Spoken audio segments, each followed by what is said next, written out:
Tonight, we will step quietly into the past, into the everyday life of a Roman soldier. Not the battles or the victories, but the simple beginnings of his day. Moments of waking, preparing, and facing the long hours of duty that defined his life. This story is not about glory, but about the rhythm of ordinary survival, told in the slow and steady tone of history for sleep. Before we begin, how are you feeling tonight? From which country are you listening? And what time is it in your part of the world?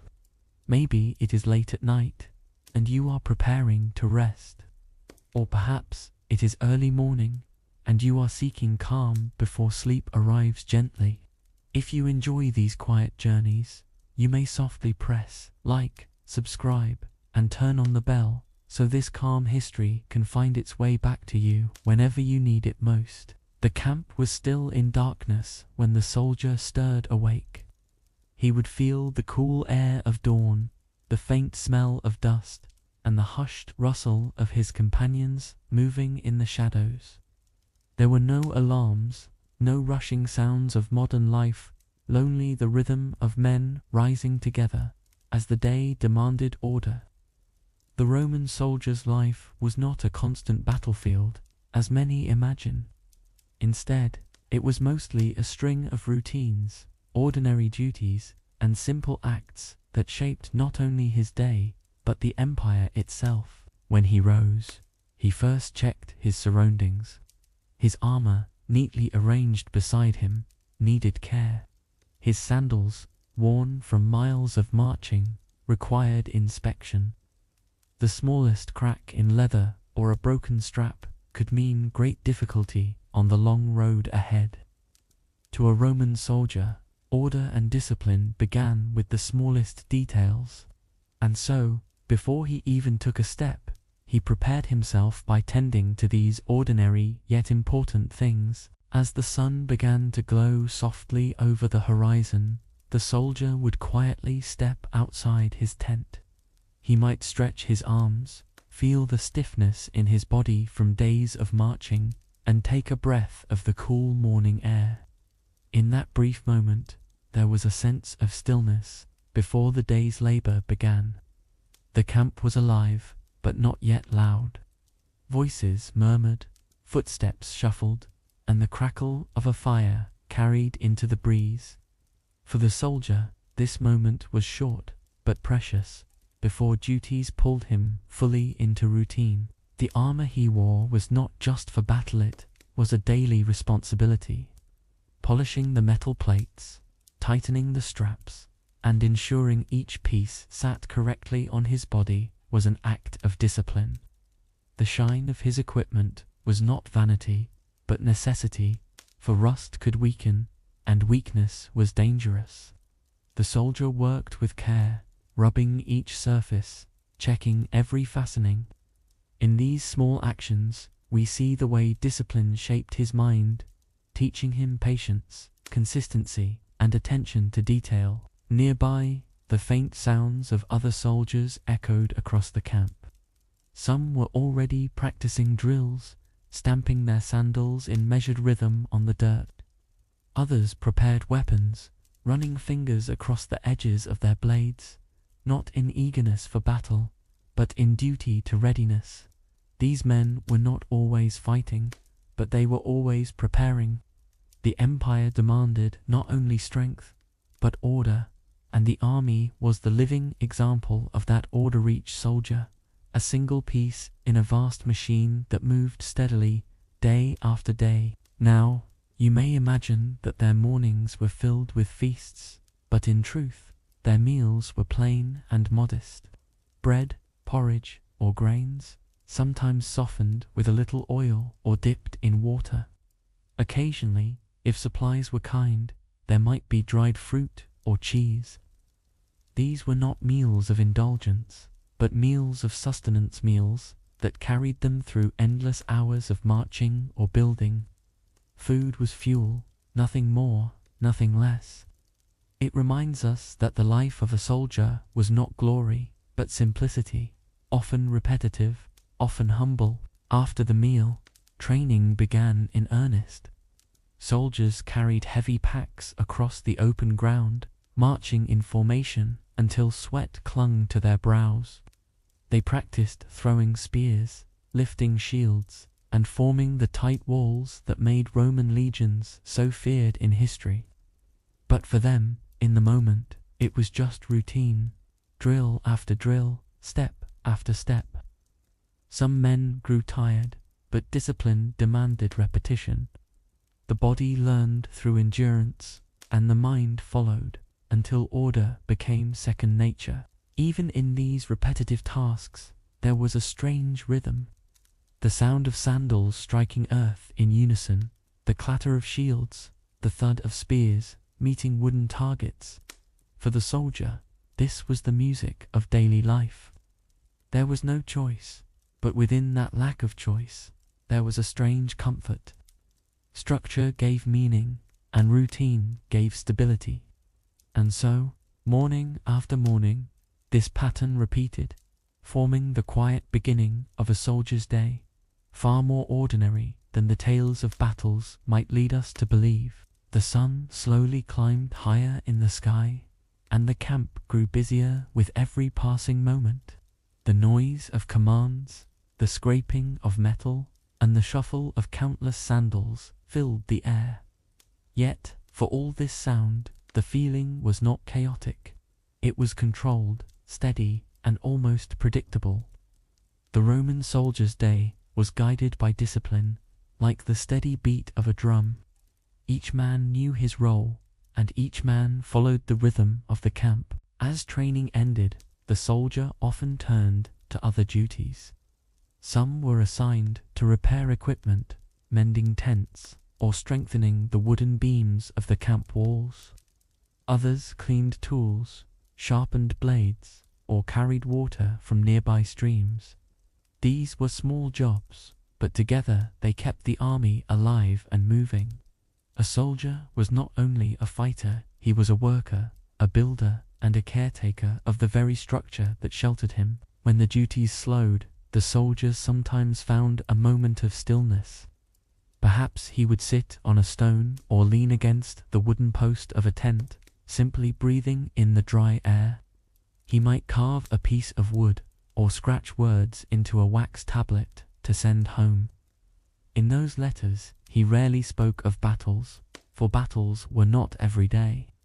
Instead, he wrote of weather, of distance, of longing for family. These quiet words remind us that even soldiers lived with simple human emotions, like anyone else. The afternoon often brought more practice or preparation for the next march. Soldiers trained in formation, their shields locking together in perfect rows. They were drilled to move as one body, not as individuals. The Roman legion was feared, not because each soldier was the strongest, but because together they moved with precision. It was unity, not glory, that gave them power.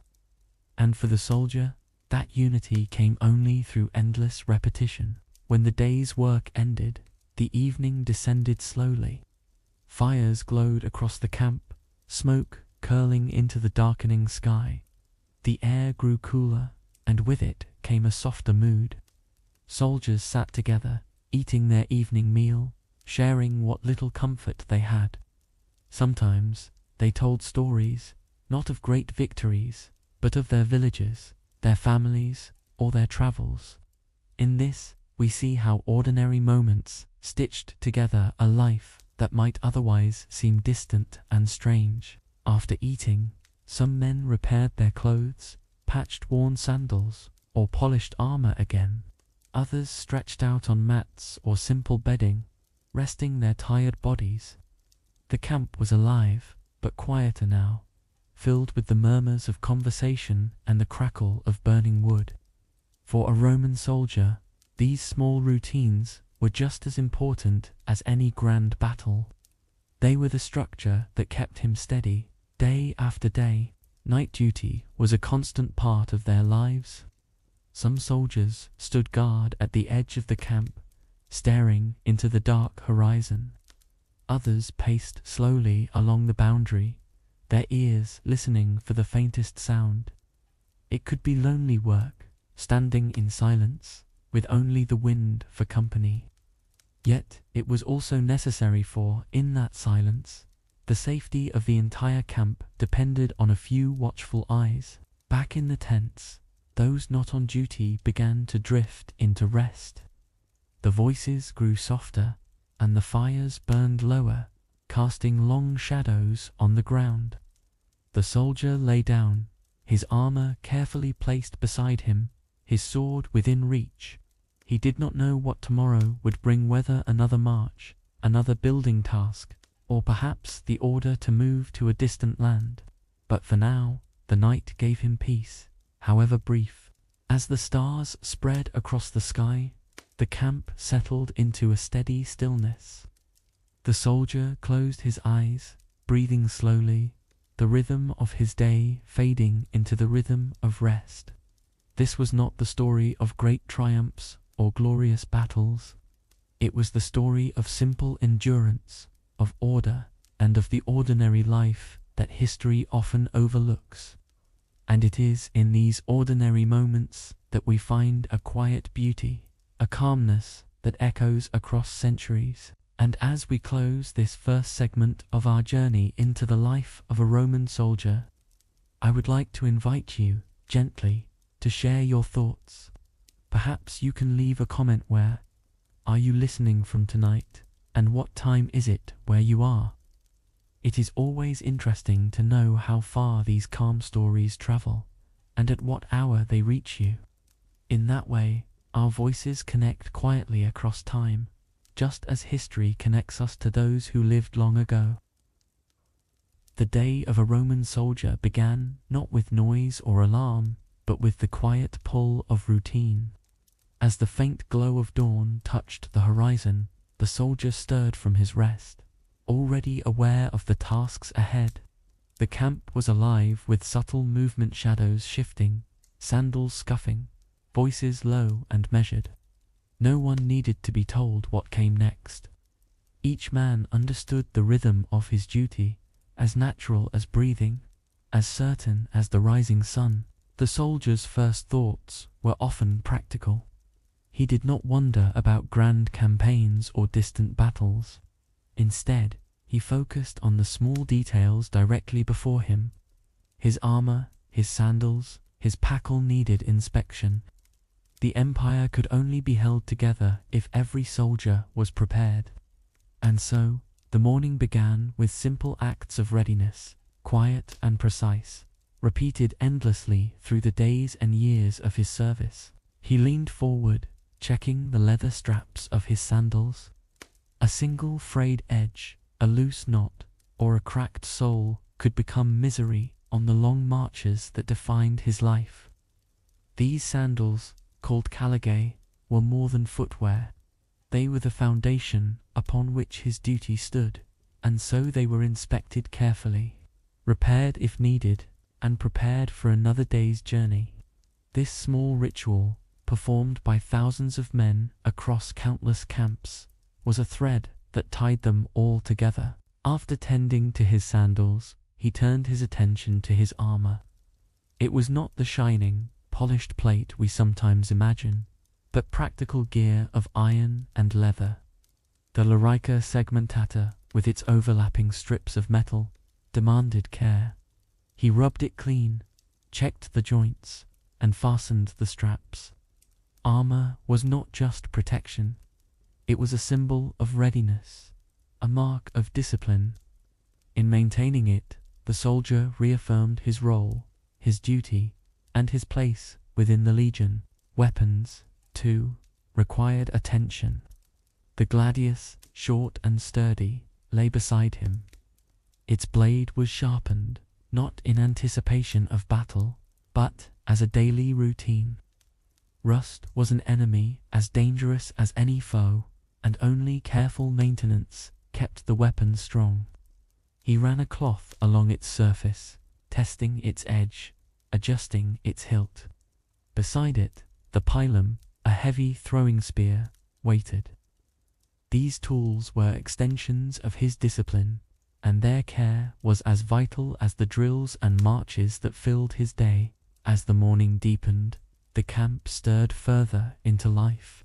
Soldiers moved in unison, preparing themselves and their equipment. The sound of scraping, polishing, and adjusting echoed across the rows of tents. To an outsider, it might seem repetitive, even dull. But to the soldiers, it was a rhythm of survival. Discipline was not born in moments of chaos. It was built in these quiet, ordinary routines that shaped every man into part of something greater than himself. Once his gear was ready, the soldier turned to his appearance. His tunic, simple and practical, was adjusted, tied at the waist, and checked for wear. It was not about vanity. It was about uniformity. Each man looked like the next part of a larger whole. In sameness there was order, and in order there was strength. For the soldier, his identity as an individual mattered less than his role as a piece of the legion's vast design. The sounds of the camp grew steadier now. Fires crackled as some soldiers prepared their morning meal. Others gathered water, filling vessels for the day ahead. Still others began light drills, stretching muscles, testing the balance of their shields, adjusting straps until nothing was out of place. The camp was alive with energy, but it was not frantic.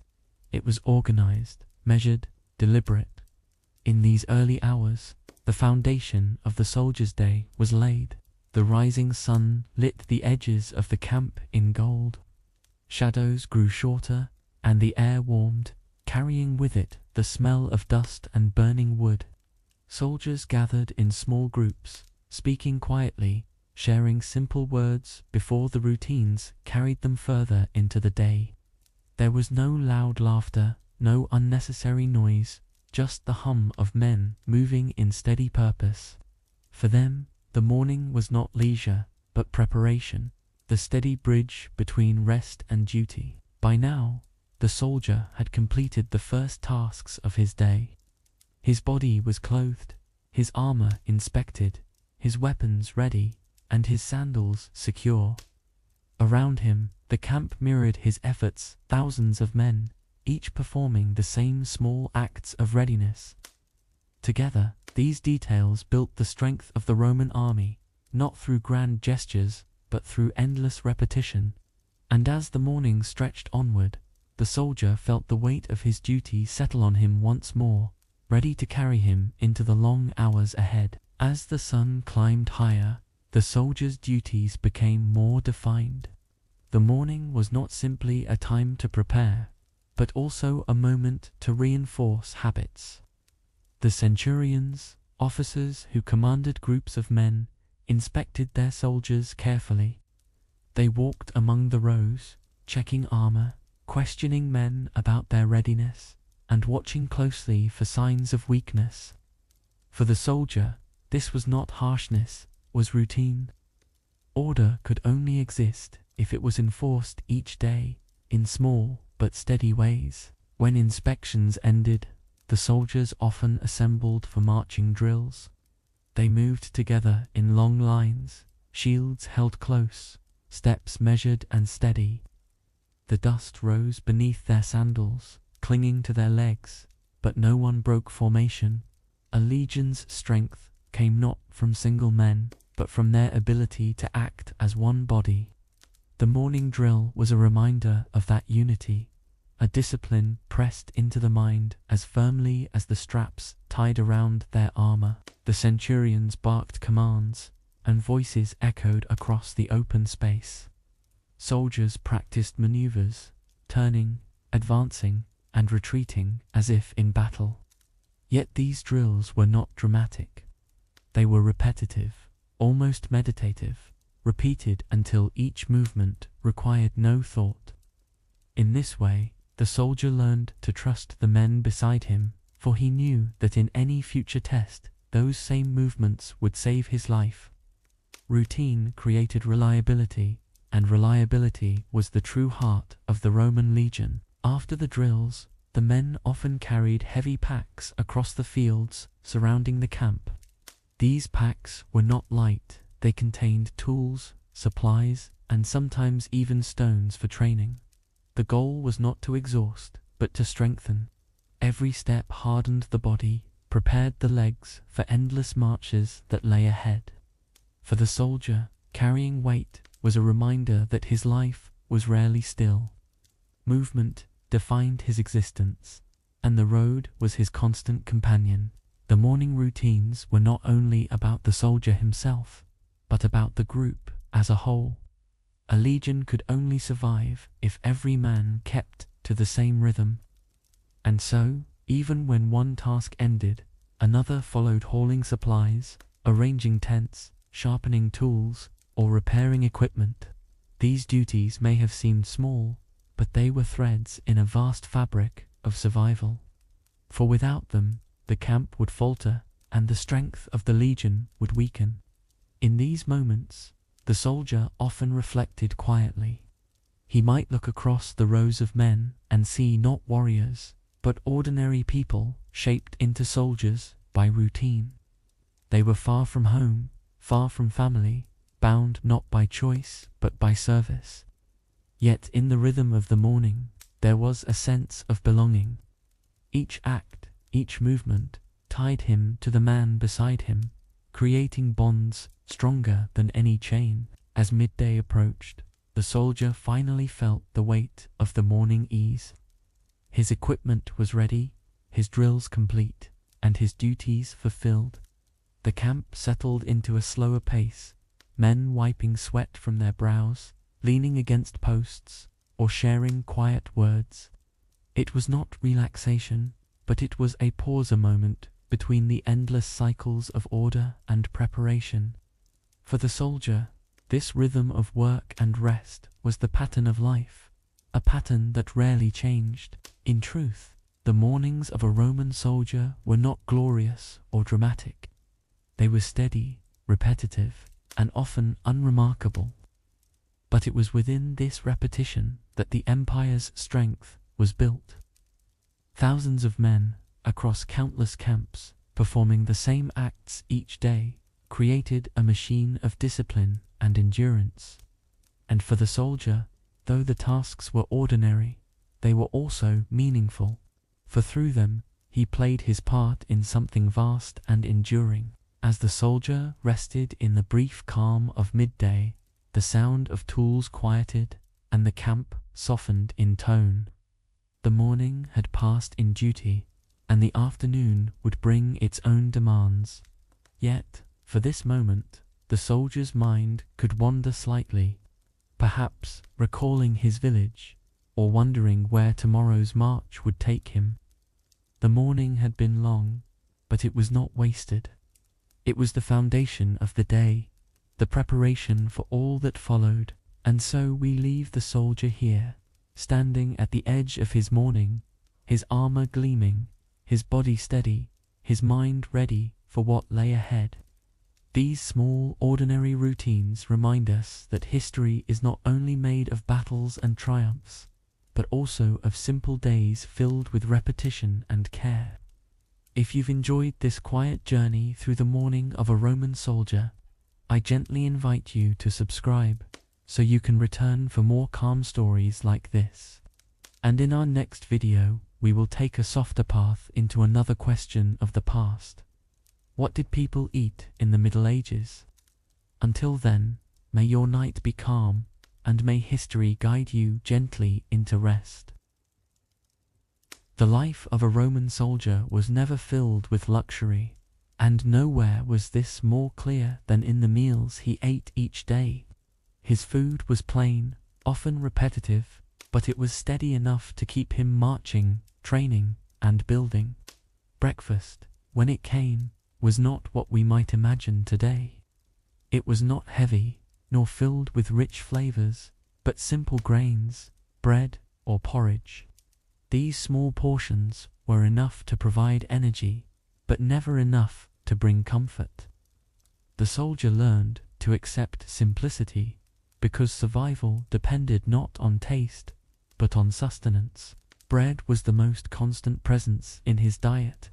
It was baked from coarse flour, sometimes mixed with bits of barley, millet, or oats, depending on what supplies were available. The bread was often hard, dense, and not freshly baked each day. Soldiers carried rations of it on long marches, chewing slowly to soften it as they walked. For them, bread was not a delicacy, but a foundation filling the stomach, keeping hunger at bay, and giving the body strength for endless hours of labor. Alongside bread, porridge made from grains was a common staple. It was made by boiling wheat, barley, or other grains in water until it softened into a thick, heavy meal. Sometimes, if supplies allowed, a soldier might add a little oil or honey to soften the flavor. But most often, it was plain, nothing more than a warm, filling mass to ease the emptiness of hunger. The porridge was practical, easy to cook in large amounts, and it could be prepared quickly in the campfires that dotted the camp each morning and evening. On better days, there might be small additions to the meal. A piece of cheese, if herds or supplies reached the camp, might be shared among the soldiers. Dried fruits, like figs or dates, could occasionally be rationed, especially if the legion marched through provinces where such goods were common. These were not everyday luxuries, but rare interruptions in the monotony of bread and grain. When such foods were given, they were savored quietly, each bite reminding the soldier of the richness that existed beyond the boundaries of military life. Water was the drink of necessity, but it was not always safe to consume as it was found.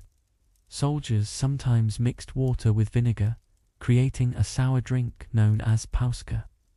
This mixture made the water safer and also more refreshing on long, hot days of marching under the sun. Though it might sound unpleasant to us now, for the soldier it was a familiar taste, a sign of discipline and practicality. It quenched thirst, settled the stomach, and reminded him that survival mattered more than pleasure. Salt was another important part of the soldier's diet. It was not eaten in large amounts, but used carefully to preserve meat or flavor bland meals. Without salt, food spoiled quickly, and so it became one of the most valued supplies in the army. The very word salary that we use today is linked to the idea of salt, for Roman soldiers were sometimes given allowances to buy it. Salt was not luxury, it was survival, and its presence in their rations showed how carefully the Romans planned even the smallest details of military life. Vegetables sometimes found their way into the soldiers' meals, but they depended heavily on location and supply. Lentils, beans, onions, or cabbage might be added when available. These small additions provided variety, but they were never guaranteed. Soldiers ate what was at hand, and often that meant meals without any greens at all. Still, when vegetables were served, they brought a different texture, a softer taste, a brief relief from the endless chew of bread and grain. Such moments were appreciated, even if they were rare. Meat was far less common in the daily life of a soldier. It was not practical to provide meat to thousands of men each day, especially when the legions were on the move. Occasionally, preserved meats like bacon or salted pork might be distributed, but these were limited and carefully rationed. Fresh meat was even rarer, usually reserved for special occasions or when the army passed through regions with ample supplies.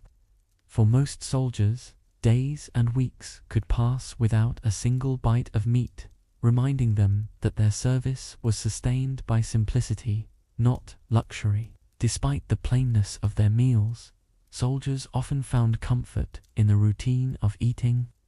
It was one of the few times in the day where they could sit, breathe, and take in a small moment of stillness. Around the fire, with bowls of porridge or pieces of bread in their hands, the men shared silence or soft words. These quiet moments, though simple, offered a sense of normality. Food bound them together, not through richness or variety, but through the shared act of enduring life as a soldier. In each bite, they tasted not only grain, but the discipline that defined their lives. It is easy to imagine that soldiers of Rome dined in splendor, but the truth was much more ordinary. Their meals reflected their purpose, strength, endurance, and readiness. They were not designed for pleasure, but for survival. Each portion, though small, was carefully calculated to fuel the body for long hours of work. And in that way, the food became part of their discipline, a reminder that their lives were not about indulgence, but about service. In the quiet chewing of bread, in the sour taste of posca, in the heavy spoonfuls of porridge, the ordinary life of a soldier unfolded, one meal at a time. For many soldiers, the routine of meals was a reminder that life in the army was about endurance rather than reward. They did not wake expecting feasts or delicacies. Instead, they accepted the familiar bread, the grains, and the sour vinegar drink as the fabric of their survival. Over time, taste mattered less than rhythm.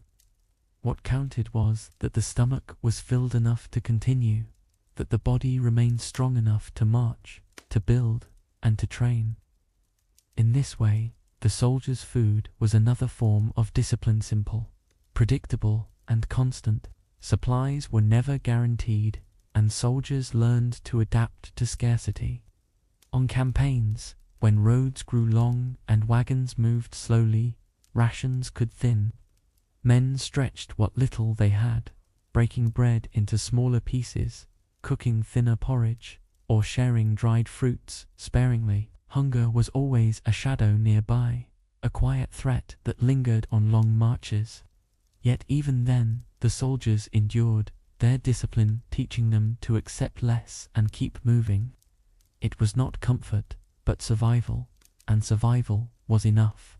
The army's ability to feed itself was one of its greatest strengths. Roman planners understood that an army could not fight or march without steady rations. They created systems of storage, transport, and distribution, ensuring that grain reached the camps, even across great distances.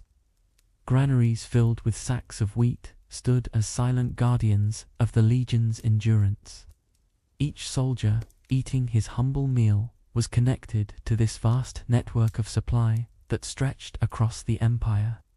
It was proof that even simple food could carry the weight of history. Meals were rarely taken alone. Soldiers sat together, side by side, sometimes in silence, sometimes with soft conversation. They ate from wooden bowls or small clay dishes, sharing water, sharing bread. The act of eating bound them not just as comrades in arms, but as companions in daily life. In those moments, there was a sense of unity that went beyond drills or formations. Food was shared, and so too was endurance, woven quietly into the rhythm of their service. When vegetables or fruits appeared, even in small portions, they lifted the spirits of the men. The crunch of a bean, the sweetness of a fig, or the sour tang of an olive was enough to break the monotony. Such foods reminded soldiers of markets back home, of villages and families, of meals eaten in places far from the dust of the camp. A simple bite could stir a memory, a fleeting thought of life beyond service. Yet soon enough, the soldier returned to the reality of his duty, and the food became fuel once more. Cooking in the camp was itself a routine, performed with the simplest tools. Fires burned low, pots balanced over stones, and smoke drifted upward as porridge thickened. Men took turns stirring, scooping, and serving, each learning the rhythm of preparing meals for many. There was no artistry, no delicate recipe, only the steady act of boiling, baking, and rationing. And yet, in its own way, this cooking was as important as any drill, for it kept the soldiers alive, day after day, march after march. The smell of the food, though plain, filled the camp with familiarity. It was not rich or complex, but it was grounding. A soldier could close his eyes and know where he was, guided by the scent of bread baking or porridge simmering. That scent was the same across countless camps, from the fields of Gaul to the deserts near the eastern provinces. No matter the land, the routine of food tied the soldiers together, creating a shared experience that crossed distance and culture. In this sameness, they found a form of belonging. Though the meals were repetitive, they held quiet meaning. Each bite of bread, each sip of sour posca, reminded the soldier that he was part of something enduring. The simplicity of the food mirrored the simplicity of his daily purpose: to endure, to follow, to prepare. He did not ask for indulgence, for he knew indulgence had no place in his life of service. Instead, he accepted the plainness as natural, and in that acceptance, he found a strange peace. Simplicity itself became a form of strength. Evenings often ended with another meal, not grand but steady, giving the soldier what he needed for the night's rest. The fires glowed gently, bowls passed from hand to hand, voices quiet under the sky. The soldier chewed slowly, his body weary, his mind softened by routine. Food became not only fuel but closure, the last act of the day before sleep. It was a signal that the duties of daylight were ending, and that the stillness of night would soon arrive. In these moments, the rhythm of soldierly life was most clearly felt, and so the simple meals of a Roman soldier reveal much more than what filled his stomach. They show us the discipline of daily survival, the endurance of routine, and the quiet strength of repetition. They remind us that history is not only written in battles, but also in ordinary acts of eating, chewing, and sharing. For the soldier, food was never a feast, but always a necessity. It was plain, it was steady, and it was constant. And in its constancy, it became the silent companion of every march, every drill, and every quiet night under the Roman sky. Training was at the very heart of a Roman soldier's life. From the moment he joined the legion, his days were shaped by drills, marches, and endless repetition. These were not designed to impress or entertain, but to carve discipline into his body and mind. The soldier knew that without constant practice, the unity of the army would falter. So each morning, after preparing himself and eating his plain meal, he stepped into the long hours of training that gave the Roman army its strength. One of the first tasks was the march. Soldiers carried their heavy packs, sometimes weighing over 30 kilograms, across rough ground. They walked in rhythm, step after step, the sound of sandals striking the earth echoing in unison. It was not a race, but a test of endurance. The soldier learned to keep pace, to move as part of a line, to never break formation no matter how heavy the burden. In time, the march became second nature, a rhythm that lived in his muscles.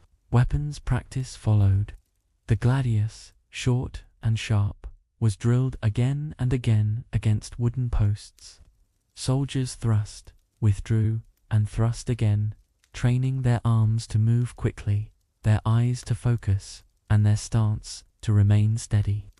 Shields were raised, lowered, and locked into formation until the clatter of wood and iron filled the camp. Each movement was repeated thousands of times, not for variety, but for perfection. In this way, battle was prepared for long before it ever came. Discipline was not only about strength, but about patience. A soldier could not rush, could not give in to frustration, and could not falter when tired. The drills tested more than the body, they tested the mind. Hours under the sun, carrying weight, lifting shields, and following commands taught endurance beyond muscle. They built habits that could not be broken, habits that made each soldier predictable, reliable, and steady. For the legion, this mental strength mattered as much as the sharpness of a sword. The centurions were strict, but their strictness held purpose. They walked among the men, watching closely for mistakes. A dropped shield, a crooked line, or a late response to a command was corrected immediately. Punishments were not cruel for cruelty's sake, but reminders that even the smallest errors could bring ruin in battle. Soldiers learned quickly that discipline was not negotiable, it was survival. And so they obeyed, not out of fear, but because order was the foundation of their world. Beyond weapons and marches, training often included construction tasks. Soldiers practiced building walls, digging trenches, and erecting wooden defenses. These were not separate from their military life, but part of it. A soldier had to be as skilled with a shovel as with a sword, for the legion's safety depended on both. Every camp was fortified, every march prepared with engineering. And so, in training, the soldier learned to build as well as fight, shaping not only his body but the land around him. Endurance was pressed into every exercise. Soldiers trained to run in full gear, to swim across rivers, to lift heavy weights, and to survive with little rest. These tasks pushed them to their limits, but in the process, they forged strength that lasted. The repetition of hardship made them resilient, able to endure long campaigns far from home. For the Roman soldier, comfort was not expected.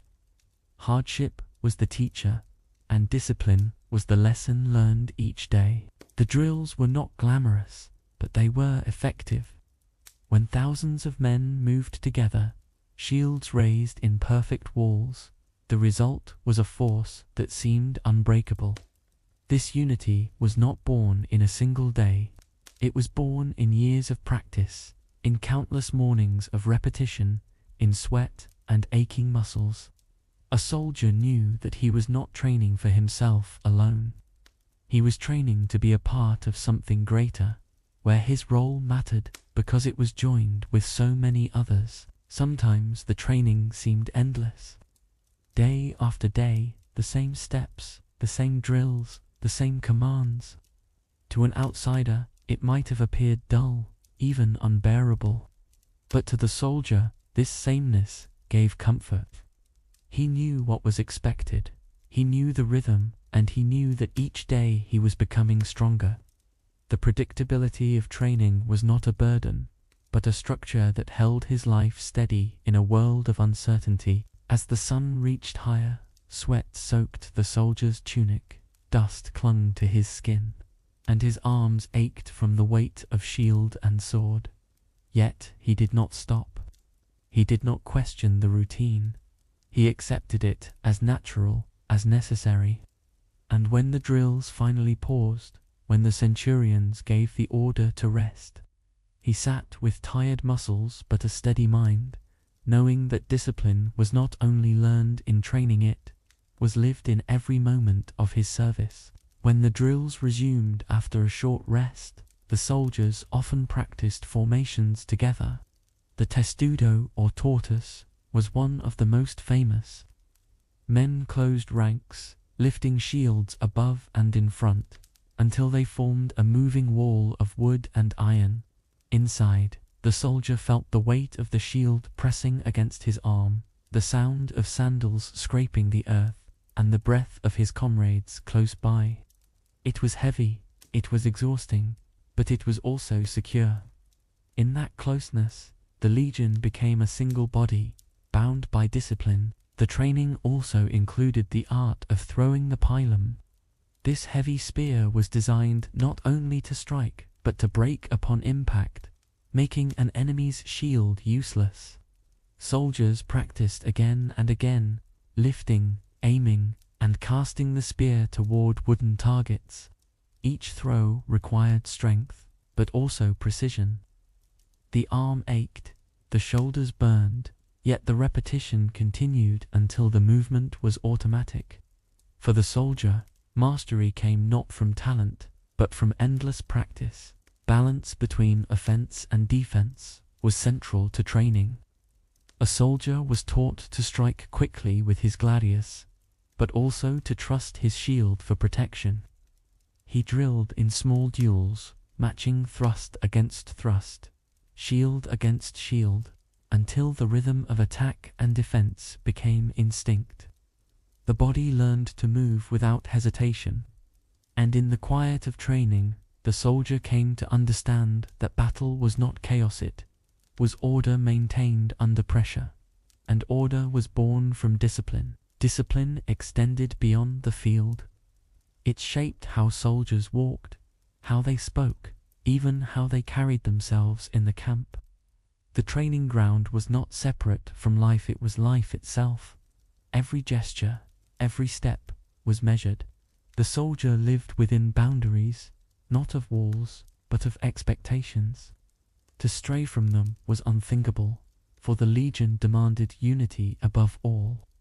And so, discipline was not a mask worn during drills, but a constant presence, guiding every moment of the soldier's day. In moments of fatigue, the soldier leaned on routine. He knew that the centurions would push him, that the drills would repeat, that the pain in his muscles would return tomorrow. Yet this certainty gave him a strange kind of peace. There was no question of what came next, only the steady rhythm of training, day after day. Through hardship, he found clarity. The legion asked for endurance, and endurance became the soldier's second nature. The hours of training often blurred into one another. The sound of commands shouted across the field, the clatter of shields, the dull thud of weapons striking posts all blended into a steady hum. For the soldier, this sound was as familiar as the beating of his own heart. It was the music of his life, the background to every day of service. Though tiring, it was also grounding. It reminded him that he belonged to something larger, something constant. When the day's training ended, the soldier's body was weary, but his mind was sharpened.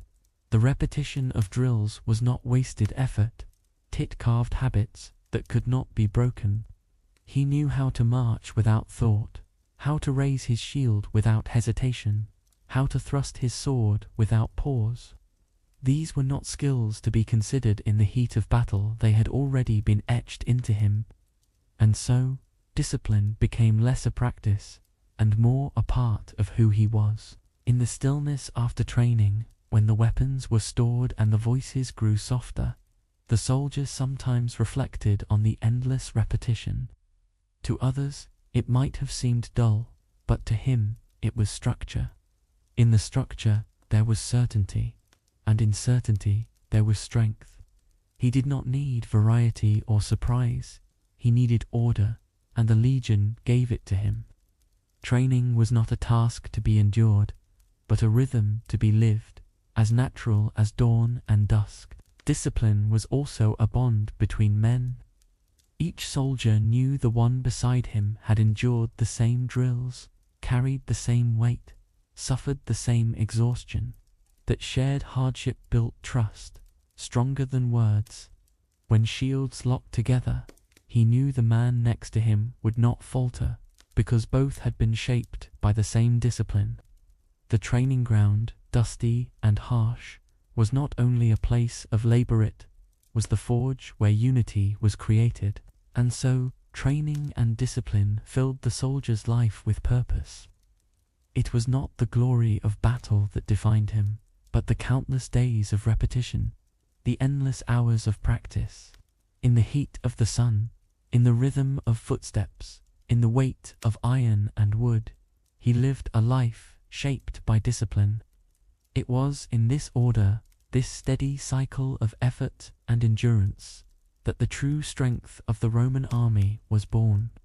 For the soldier, training was not just preparation, it was life itself.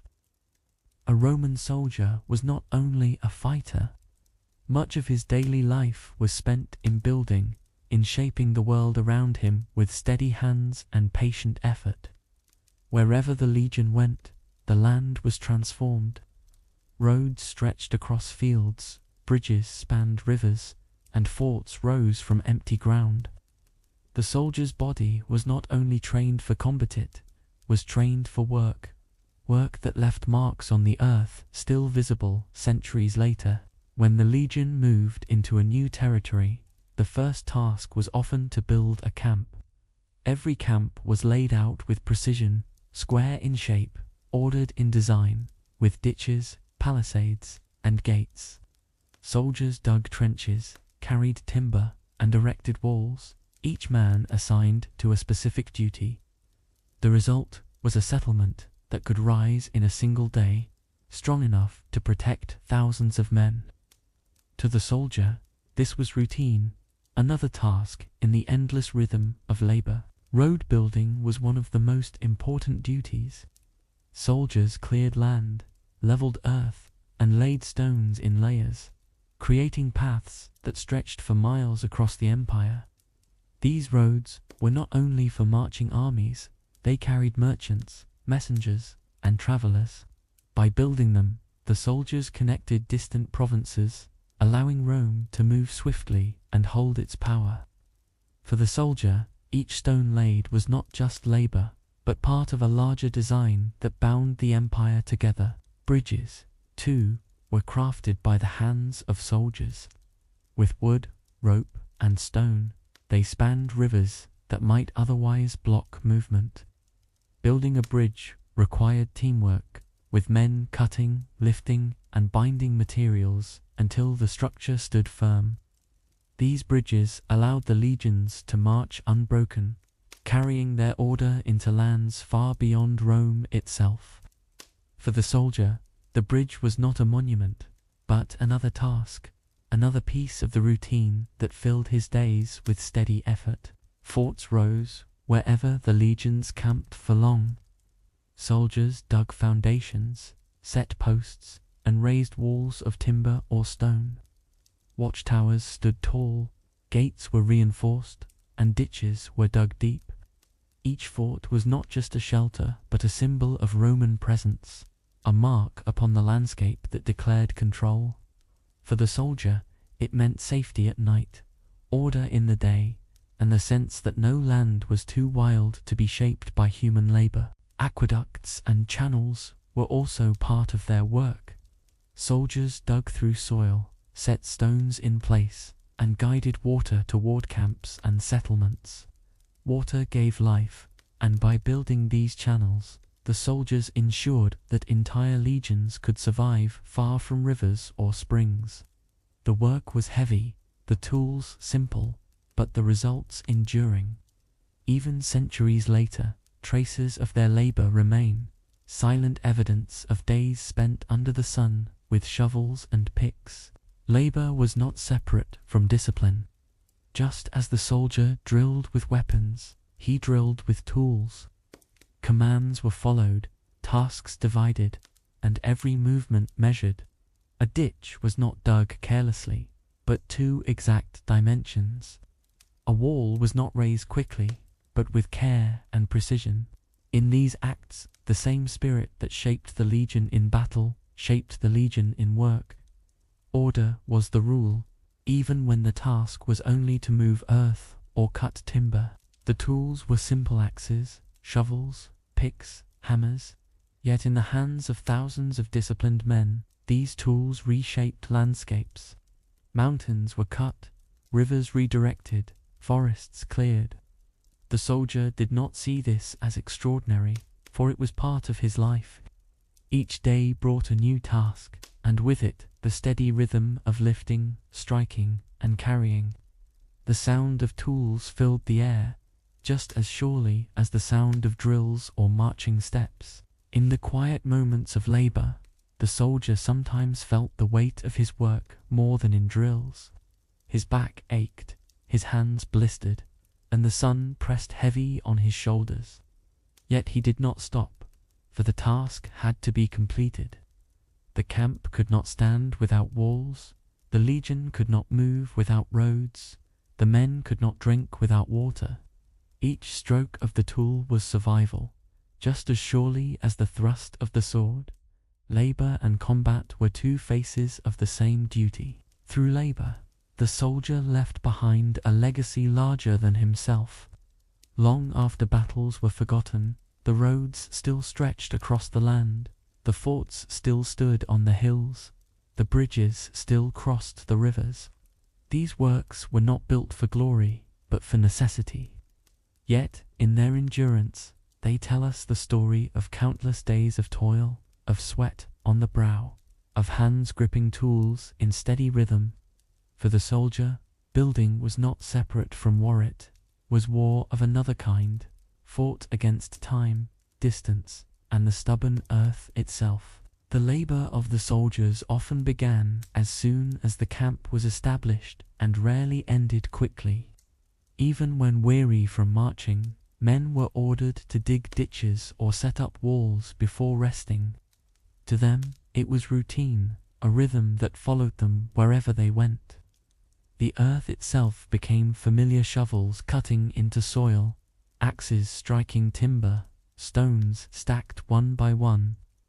For the soldier, this rhythm of labor was as constant as his drills, another reminder that his life belonged to duty, not to rest. On long campaigns, soldiers sometimes built entire roads in foreign lands. Each step of the process was precise, with layers of stone, gravel, and sand carefully placed. The roads stretched straight across valleys, forests, and plains, symbols of Rome's order imposed upon the wilderness. For those who built them, the work was heavy, but the results enduring.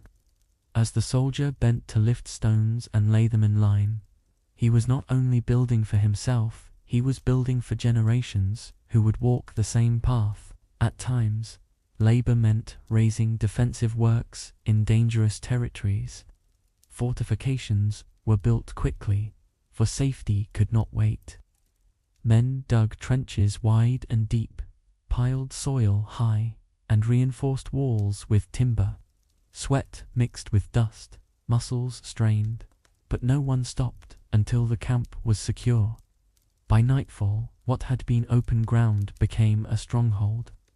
And for the soldier, this transformation was proof of discipline made visible, order carved into the earth itself. Labor was also about adaptation. In one place, men cut trees to clear a forest path. In another, they hauled stones from quarries. In yet another, they built wooden bridges across rushing rivers. The tasks shifted with the land, but the method remained the same: discipline, teamwork, and endurance. The soldier learned not only to fight an enemy, but to shape whatever environment he faced. His tools were as important as his weapons, and in using them, he conquered distance and hardship. Sometimes the work continued late into the night. Fires burned around the camp as men hammered, dug, and carried materials in the dim light. The sound of tools echoed into the darkness, steady and rhythmic. Fatigue was heavy, but the tasks had to be finished. The camp could not wait until morning, for safety demanded immediate effort. In those long nights, the soldier's endurance was tested, but his discipline carried him forward, one strike of the tool after another. The building of aqueducts and channels was among the most demanding tasks. Soldiers dug carefully, lining trenches with stone, guiding water across hills and valleys. These works were vital, for without water, no army could survive. Though the task was difficult, the soldiers knew its importance. Each shovel of earth, each stone set in place, ensured the survival of thousands. And though they may not have thought of the future, their hands created systems that outlived them by centuries. Labor was often done in silence, broken only by commands or the sound of tools. The men worked side by side, their movements in rhythm, their efforts shared. Though their bodies ached, they found a strange comfort in the sameness of the task. Just as in drills, unity was built through repetition. Each man carried his part, and together they built more than any could alone.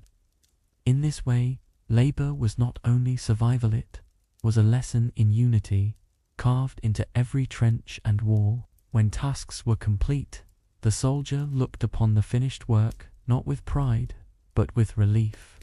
A wall stood, a road stretched, a bridge crossed the water. These were not monuments for glory, but necessities, and yet they gave the soldier a sense of certainty. His labor was not wasted, stood firm, tangible, and enduring. In these works, he saw proof that his endless hours of effort had meaning, even if only as part of something greater than himself. The soldier's life was divided between the sword and the shovel, between combat and construction. Both required discipline, both demanded endurance. And in truth, the line between them was thin. A road allowed the army to move swiftly. A wall allowed them to rest safely. A bridge allowed them to advance unbroken. In this way, labor was not separate from war. It was war by another means, waged not against enemies, but against time, distance, and the land itself. And so, in the quiet rhythm of digging, cutting, lifting, and building, the soldier lived another side of his duty. It was not the side that songs or stories remembered, but it was the side that made survival possible. The empire marched on the roads he built, slept within the forts he raised, and drank from the channels he dug. His labor, plain and repetitive, was the silent strength of Rome. And for the soldier, each day of building was simply another step in the endless march of his service. Guard duty was one of the most constant parts of a Roman soldier's life. It did not involve glory or dramatic battles, but the steady act of watching, waiting, and remaining alert. For hours at a time, the soldier stood at his post, scanning the horizon, listening for movement, and guarding the safety of the camp. His eyes strained in the dim light of dawn or under the glow of torches at night. This was not work of action, but of patience, and patience was one of the soldier's strongest tools. Each camp was divided into sections, and every soldier knew when his turn came to take the watch. The rotation was strict, guarded by day, others by night, each shift lasting until relief arrived. Standing still for long hours, with the weight of armor and the cool air pressing against his skin, tested his endurance differently than marching or drilling. Here, discipline meant resisting fatigue, keeping the mind awake even as the body longed for rest. Guard duty demanded quiet strength, the kind that did not show, but mattered most when danger came. A soldier on watch carried not only his sword, but also responsibility for the lives of his comrades. If he faltered, the entire camp was at risk. A moment of distraction could mean an enemy slipping past, or a sudden attack catching men unprepared. For this reason, punishments for failure on guard were severe, a reminder that vigilance was survival. And so, the soldier watched with care, every sound sharpened, every shadow measured, every breeze carrying meaning. His duty was not to fight, but to be ready when fighting came. The silence of night watch could be overwhelming. The camp around him grew quiet, fires dimmed, voices faded, and the world shrank to the circle of darkness before his eyes. The soldier heard the rustle of leaves, the distant call of animals, the creak of wooden walls in the wind. Every sound carried weight, every movement stirred his attention. In these hours, he felt both alone and connected, alone in his watch, but tied to the safety of every sleeping man within the camp. Guard duty was isolation, but it was also service. During patrols, the soldier's duty shifted from stillness to movement. Along the walls, across the fields, or down the roads leading from camp, he and his comrades walked slowly, eyes alert. Patrols could be long and tiring, but they gave the soldier a sense of purpose. He was not only protecting the camp from threats within sight, he was extending its safety outward, searching for signs of disturbance before they drew near. Each step of the patrol was steady, measured, and careful, part of the rhythm of military life. Patrolling the borders of provinces could take soldiers far from their base. They walked along rivers, through forests, or across hills, their presence itself a sign of Roman order. The sight of armed men moving in steady formation discouraged unrest and reminded local populations of the empire's reach. For the soldier, patrols were another form of endurance. Long hours of walking, carrying gear, and watching the land passed in silence, but each mile mattered. Patrols were not dramatic, but they were constant, shaping the soldier's life just as much as drills or labor, whether added to the burden of guard duty and patrols. In heat, the soldier stood sweating, his armor heavy against his skin. In cold, his body shivered, and his breath formed clouds in the night air.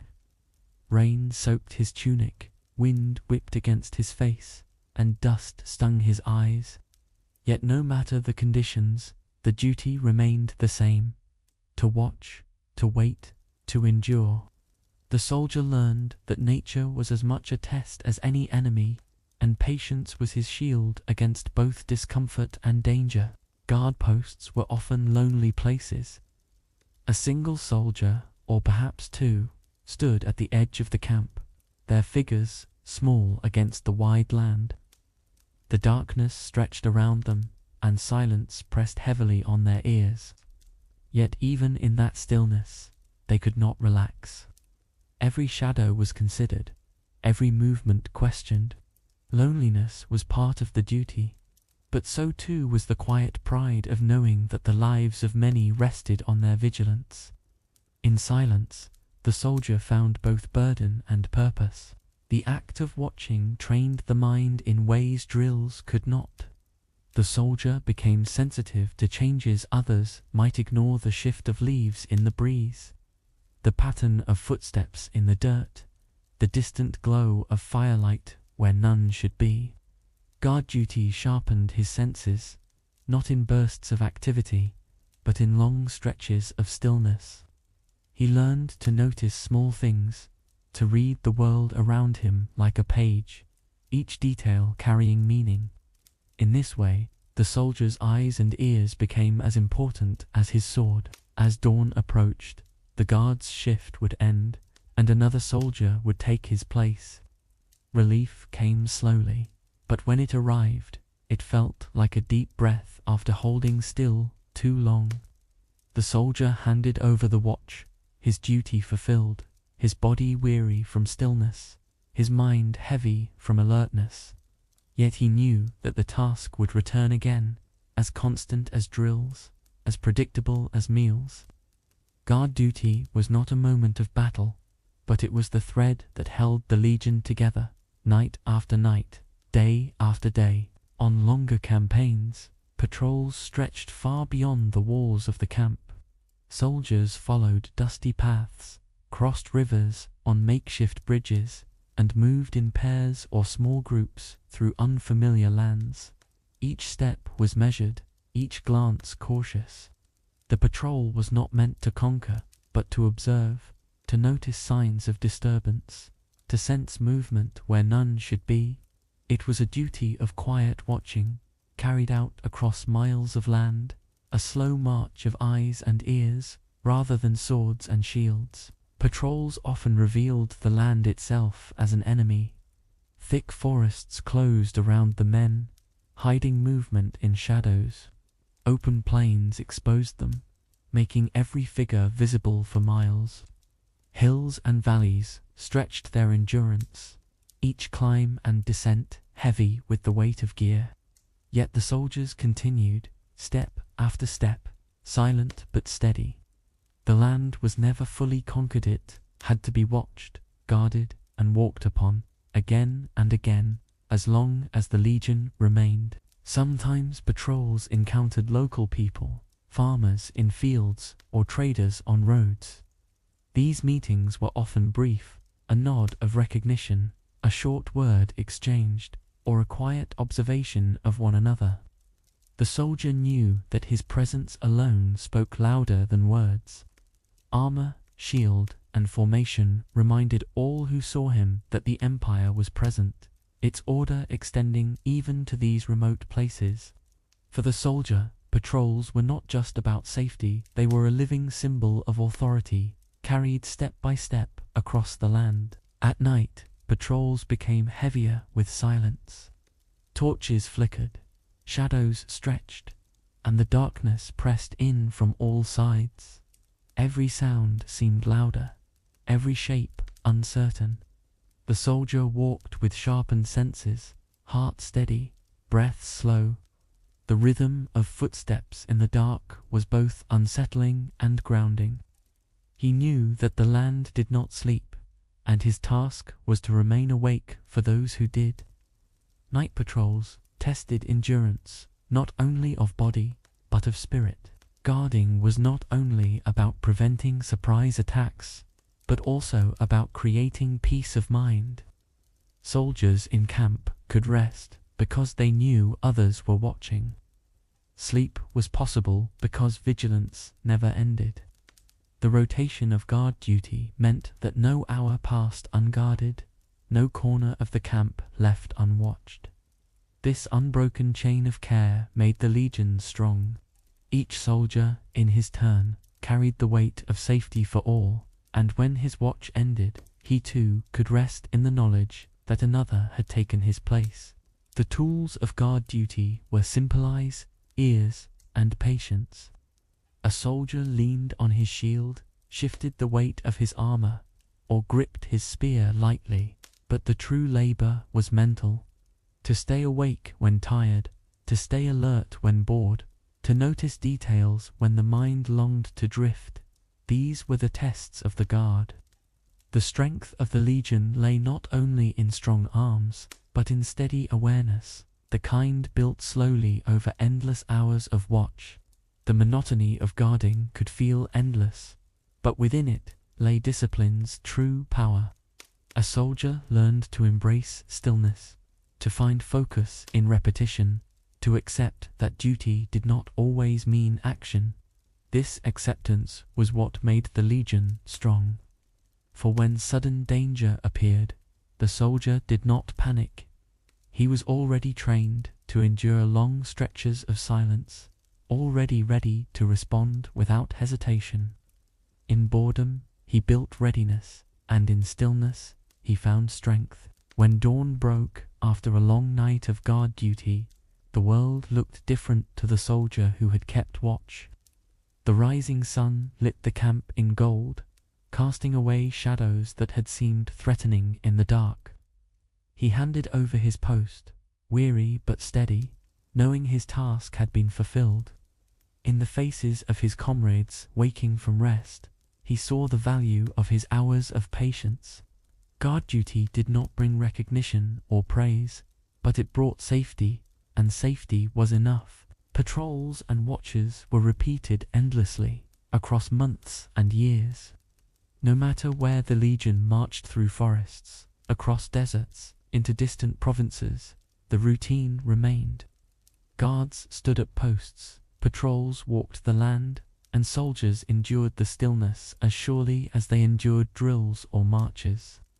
It was a constant rhythm, quiet but unbreakable. In this way, the soldier's life was bound not only by combat, but by vigilance, a duty that shaped his days as much as any battle ever could. And so, guard duty and patrols were the unseen labor of the Roman army. They did not fill songs or stories, but they held the legion together, night after night, mile after mile. In watching, in waiting, in enduring silence, the soldier lived a different kind of discipline. His strength was not only in striking with a sword, but in standing still, in walking steadily, in noticing what others overlooked. Through guard duty, the soldier became more than a fighter. He became the watchful eyes of the empire, steady, patient, and unbroken. In the quieter hours of a soldier's life, when drills were done and guard duty ended, writing became a way to fill the silence. Not every soldier was literate, but many learned at least enough to scratch out words on wax tablets or sheets of papyrus. These words were not written for history or fame.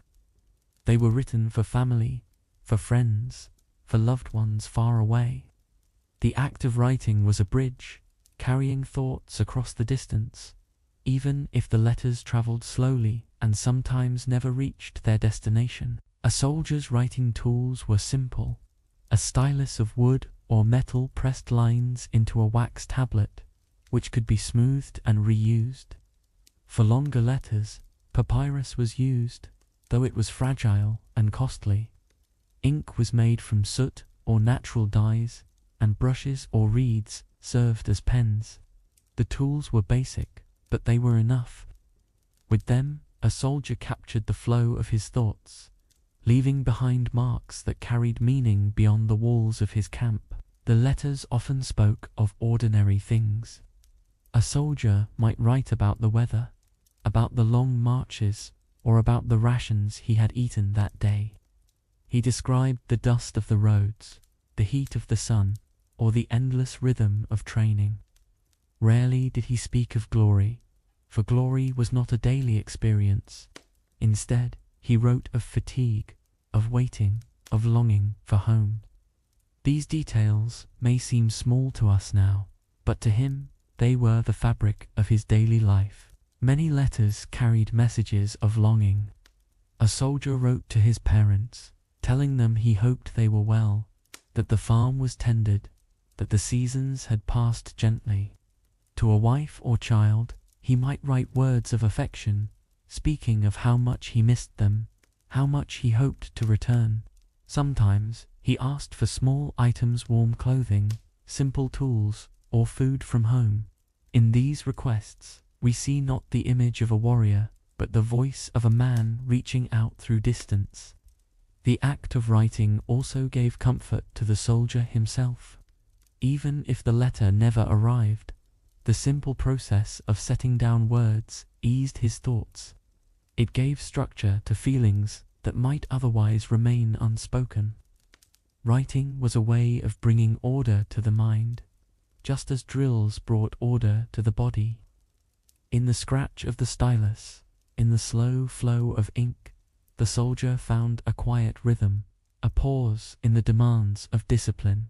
Letters also served as a record of the soldier's presence. His words proved he was alive, that he endured another day, another march, another watch. For the families at home, each letter received was a moment of relief.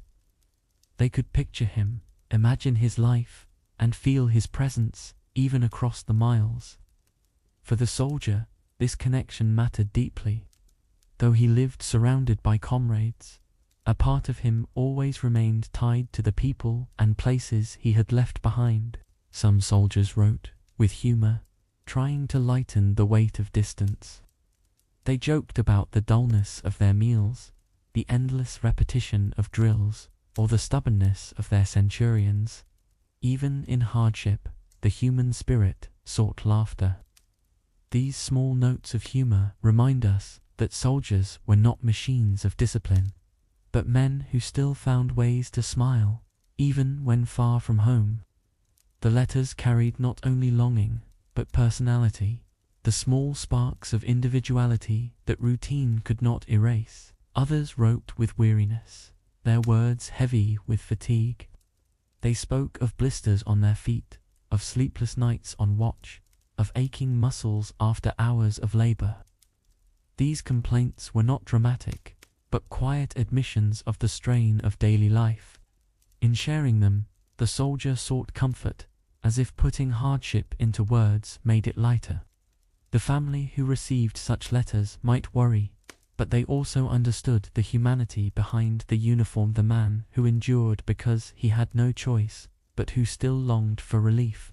The process of sending letters was uncertain. Couriers carried them from camp to camp, across provinces, by road or by ship. Some letters took months to arrive, others were lost along the way, never reaching their destination. Yet still, the soldiers wrote. For them, the act was worth the risk of silence. Even if their words were never read, the writing gave shape to thoughts, and the hope that one day their voice would be heard far away. In the camp, moments of writing created small islands of stillness. Fires flickered, men murmured, and one soldier bent over a tablet, scratching words into wax. Around him, comrades rested, repaired armor, or sharpened tools. But in his quiet act, another kind of endurance took place, not of body, but of spirit. For writing was not only about sending words outward, it was about holding onto a part of himself, keeping alive the connections that distance tried to erase. And in this way, writing became as much a part of soldierly life as marching or guarding. Sometimes letters revealed the soldier's sense of time. He wrote of seasons passing, of fields turning from green to dry, of rain that made roads heavy, of heat that cracked the earth. These details grounded him, reminding him that life outside the camp continued. The farm was planted, the harvest gathered, the children grew older. For the soldier, these cycles of nature gave perspective, showing him that while his life was bound by drills and watches, the world beyond carried on in its quiet rhythm. A soldier's words often revealed his yearning for ordinary life. He spoke of meals at home, of walking through fields, of hearing the sound of familiar voices. These memories lingered in his letters, woven into his descriptions of daily life in the camp. Even as he sharpened his sword or carried his shield, his thoughts drifted back to simple images of home. His writing showed that beneath the armor and discipline, he remained a man bound by memory and longing, just like any other. Some letters carried instructions or requests. A soldier might ask his family to care for his fields, to send supplies if possible, or to look after younger siblings. In this way, writing was not only emotional but practical. The soldier's service pulled him far from his duties at home, but through letters, he still tried to fulfill them. His words stretched across the miles, carrying both affection and responsibility. These small notes remind us that even in the midst of empire, the ties of family remained strong. Occasionally, soldiers wrote of their comrades, describing friendships formed in the camp. They told of men who shared their rations, who stood beside them on patrol, who laughed with them by the fire. These names, scattered through letters, show us how bonds grew from shared hardship. Writing about comrades was a way of keeping their presence alive beyond the camp. It was a reminder that while the soldier was far from family, he was not entirely alone. Brotherhood was forged in routine and carried into words. The style of the letters was plain. Soldiers did not use flowery words or elaborate phrases. Their writing was direct, sometimes fragmented, shaped by the simplicity of their thoughts. This plainness makes the letters even more powerful today. They reveal the soldier not as a figure of legend, but as a person of flesh and fatigue, of longing and small joys. The absence of grandeur makes the humanity stronger, giving us a glimpse of the ordinary life behind the armor. Writing was also an exercise of discipline. Just as the soldier drilled with his sword, he practiced with words. Each letter required patience, careful shaping of lines, and steady focus. Mistakes could be smoothed away in wax, but the effort remained. Writing demanded care, and care was something the soldier understood well. It became another routine, another form of structure, binding his day to something beyond physical labor. In this way, writing itself became a reflection of his life, plain, steady, and enduring. When letters arrived in camp from home, The moment was filled with quiet anticipation. Soldiers gathered around, each waiting to hear if his name was called. The reading of a letter was like hearing a voice across the distance, reminding the soldier that he was still remembered. The words carried warmth into the camp, lifting spirits even for those who received none, for it proved that connection was possible. To write and to receive was to bridge to worlds, the world of the camp and the world of home. The uncertainty of letters often weighed heavily. A soldier might send many, but receive none in return. Did the letters never arrive, or had the family not written back? The silence could be difficult, a reminder of the distance that stretched between them. Yet still, the soldier continued to write. Hope was stronger than silence, and in hope he found comfort. Even unanswered letters gave him strength, for they allowed him to imagine that his words might one day be read. Through writing, the soldier created a record of his own life, not of battles or triumphs, but of simple days filled with marching, training, and waiting. These letters preserved moments that otherwise would have been forgotten: the taste of a meal, the weight of the sun, the weariness of patrol. They remind us that history is not only grand, but ordinary, written in the quiet words of men far from home. Each letter is a fragment of a life, carried across time, connecting us to the past with fragile lines of ink. And so, writing and letters became one of the soldier's most human acts. In the silence of the camp, he carved out space for thought, for memory, for connection. His words, plain and steady, bridged the distance between his life of discipline and the lives he left behind. They did not tell of glory, but of longing. They did not boast, but remembered. And in that remembrance, the soldier revealed himself not as a figure of stone, but as a man who endured, who hoped, and who carried his voice quietly across the miles. When the day's drills and duties ended, the camp settled into a softer rhythm. The sounds of marching faded, the clatter of weapons quieted, and in their place came the low hum of conversation. Fires flickered, smoke drifted into the evening air, and soldiers gathered in small groups. Rest was rare, but when it came, it carried its own kind of peace. The soldier, weary from hours of labor, found relief in these calm moments, surrounded by the quiet presence of his companions. Meals in the evening were simple, yet they brought comfort. Soldiers sat cross-legged around shared fires, breaking bread, passing bowls of porridge, or sipping their sour drink of water and vinegar. The food was not different from the morning, but the setting made it gentler. Shared under the darkening sky, with the warmth of flames nearby, each bite felt less like routine and more like companionship. Eating together gave the men a sense of belonging, a reminder that they were not alone in their service. Conversations during these times were not about glory or war. They were often about the ordinary, about families back home, about villages left behind, about memories of childhood. Some men told stories to pass the time, exaggerating small events to bring laughter to the group. Others sat quietly, listening, letting the voices of their comrades carry them into stillness. The talk was light, the laughter soft, but together it created a sense of warmth in the midst of the soldier's harsh life. Games sometimes appeared in the evenings. Small boards with carved pieces, dice made of bone, or stones arranged in patterns passed between the men. These games were simple, yet they carried meaning. For a short while, the soldier's mind shifted away from drills and duties into the rhythm of chance and play.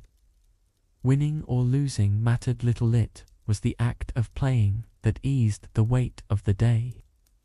In those small games, soldiers found not only amusement, but a sense of humanity preserved. Music, too, found its way into the camp. A soldier with a flute or a small stringed instrument might play softly, the notes drifting into the evening air. The music was not loud or elaborate, but gentle, almost meditative.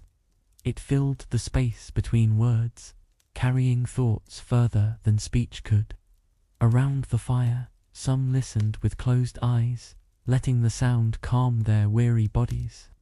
For a brief time, the harshness of the day was softened by the melody of companionship. Rest was not only physical, but emotional. In the company of comrades, a soldier felt the strength of shared endurance. The burdens of marching, building, and guarding became lighter when spoken aloud, or when eased by laughter. Companionship gave the soldier courage to face another day, for he knew that whatever hardships came, he would not face them alone. Bonds formed in these moments were deep, shaped not by choice, but by necessity, and strengthened by the rhythm of shared life. Even in silence, companionship was present. Sometimes soldiers sat quietly together, watching the flames or gazing at the stars above. Words were not needed, the presence of others was enough. A nod, a glance, the sound of breathing nearby reminded each man that he belonged to something greater than himself. Silence did not mean loneliness. It meant rest, shared among those who carried the same weight, who had walked the same roads, who would march again tomorrow side by side. For younger soldiers, these moments were lessons in endurance. They listened to the older men speak of past marches, of distant provinces, of challenges endured long ago. The stories were not told as boasts, but as guidance. Each tale carried a quiet reminder that hardship could be endured, that repetition could be survived, that service continued no matter the burden. The younger men absorbed these words, gaining strength not from the stories themselves, but from the calm certainty with which they were told. Fires glowed brighter as the night deepened, throwing shifting shadows on the walls of tents and fortifications. The camp became a place of calm, voices quieter, laughter softer. The soldier stretched his tired body, felt the ache in his legs and arms, but also the comfort of rest. Companionship was not loud or dramatic, was steady, like the glow of the fire itself. It wrapped around the men, easing their fatigue, holding them in the quiet rhythm of shared life. And in these evenings, the soldier discovered a truth often overlooked, that survival was not only about discipline, but also about companionship. The drills, the marches, the labor built his body, but the presence of comrades sustained his spirit. Alone, the burden might have been unbearable. Together, it became manageable. Rest was not only about the body, it was about knowing that others watched, listened, and endured the same weight. In companionship, the soldier found strength that discipline alone could not give. As the night deepened, the atmosphere of the camp became gentler still. Fires sank lower, their glow softer, casting long and shifting shadows on the ground. Soldiers leaned back against packs or posts, their voices fading into murmurs. The camp that had been filled with noise during the day now seemed almost like a village at rest. In this stillness, companionship took on a quieter form, not through laughter or stories, but through the calm presence of men sharing the same night. Some soldiers used the evenings to repair their belongings. Sitting near the firelight, they stitched tunics, patched worn sandals, or polished bits of armor. These tasks were ordinary, but done together, they became a form of companionship. One man sewed while another offered advice, another sharpened a tool while his comrade watched. The work was light, yet it carried meaning, for it reminded the soldiers that they relied on one another not just in battle, but in every small detail of survival. There were also moments when soldiers shared food more generously. A man who had dried fruit or a piece of cheese might pass it to those nearby. Another might share a story along with his portion, turning the act of eating into a moment of kindness. In these simple gestures, the bonds of friendship deepened. It was not the food itself that mattered, it was the act of giving, the reminder that even in hardship, generosity could still exist. Companionship was built not only on strength, but on sharing. Laughter sometimes rose from these gatherings, though never too loud, never enough to disturb the camp. Small jokes about the day's work, playful remarks about the centurions, or gentle teasing among friends filled the air. This laughter was not careless, it was relief, a way to release the tension of endless drills and duties. Each chuckle carried more than amusement, it carried endurance. For in finding humor even in difficulty, the soldiers lightened the burden of their shared life, if only for a short while. Stories passed between the men were not always about the army. Often they were about distant lands, told by those who had traveled farther than others. Some spoke of mountains covered in snow, of seas wider than the eye could see, of villages where the language sounded different. These stories gave the listeners something beyond the camp images of the world, reminders of places waiting beyond their service. In the flicker of firelight, the soldier's mind traveled farther than his feet ever could, carried by the voices of his companions. The older soldiers often carried a quiet authority in these gatherings. They spoke less, but when they did, their words carried weight. Younger men listened, not only to the stories of past campaigns, but to the calm tone of experience. These veterans reminded the camp that hardship could be endured, that weariness could be survived, and that even the longest service eventually passed. Their presence was companionship in itself, a steady anchor in the shifting tides of daily life. For the younger soldier, this was a reassurance, given not by command, but by example. The nights were not without their duties. Some men left the fires to take their turn at guard, walking into the dark while their comrades remained behind. Yet even in this, companionship remained. The soldier on watch knew that when he returned, the warmth of the fire and the quiet of his friends would be waiting. The rotation of duty reminded him that he was never alone in his burden. Each man took his turn, and each man knew he would be relieved in time. The shared weight was lighter because it was divided. As fatigue deepened, conversations grew slower, words fewer. Some soldiers drifted into silence, staring into the flames. Others lay down on simple bedding, their eyes closing while the sounds of the camp faded into the night. Companionship did not end when voices stopped, it continued in the steady breathing of men lying side by side, in the shared stillness of rest. The soldier found comfort not only in words, but in the quiet rhythm of lives resting together, bound by the same fatigue, the same service, the same hope for morning. The campfires eventually burned low, their glow dimming as wood turned to ash.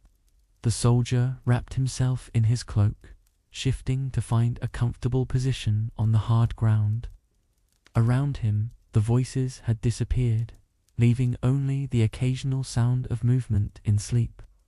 Companionship lingered even here, in the closeness of bodies lying within reach, in the knowledge that he was not alone.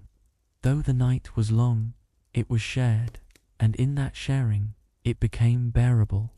The soldier's rest was never private, it was always part of the rhythm of the camp, and so rest and companionship wove together into one. The soldier endured drills, marches, and labor by day, but in the evening he endured through unity. Companionship gave him strength, laughter gave him relief, silence gave him calm. These small moments, unremarkable in themselves, became the glue that held the legion together. For in rest, the soldier did not only recover his body, he recovered his spirit. And in companionship, he discovered that even the harshest life could be softened by the presence of others, steady and enduring in the quiet night. The daily life of a Roman soldier was not only shaped by drills, marches, and meals. It was also shaped by rituals and beliefs that gave structure to his thoughts. These were not the truths of faith, but the customs of his time-simple practices meant to provide comfort in uncertainty. A soldier far from home often sought ways to steady his mind. For him, rituals became a routine as constant as drills, a way to frame the challenges of his service in something familiar. Before a march, soldiers sometimes performed small acts of preparation. They might touch their weapons, whisper short words, or take part in simple ceremonies. These acts were not what truly gave them safety, for safety comes only by the will of the Almighty. But the soldiers believed they helped. To them, it was a way of calming fear, of stepping into the unknown with a sense of order. The ritual mattered less for its power, and more for the reassurance it gave. Objects also held meaning in the life of a soldier. A small charm, a token from home, or a carved symbol carried in his pouch gave him comfort. The object itself had no power, but the memory it carried was strong.